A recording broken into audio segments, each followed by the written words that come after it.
กระบาลทางกระบาล ทาง ทางกระบาลมันไปหมู่บ้านไปทางใดทางกระบาลนะไอ้ ว่า ทางกระบาล ว่าจะฟัง ทางกระบาลไอ้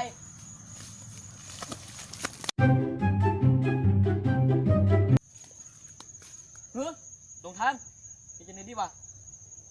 มีเหรียญเอาเหรียญสุ่มเอากระบาลออกทางไปซ้ายกระบาลหัวไปขวา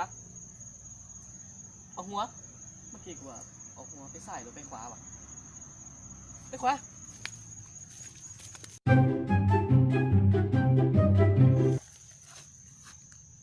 เฮ้ยลงป่าต้องหาที่พักวันนี้เว้ย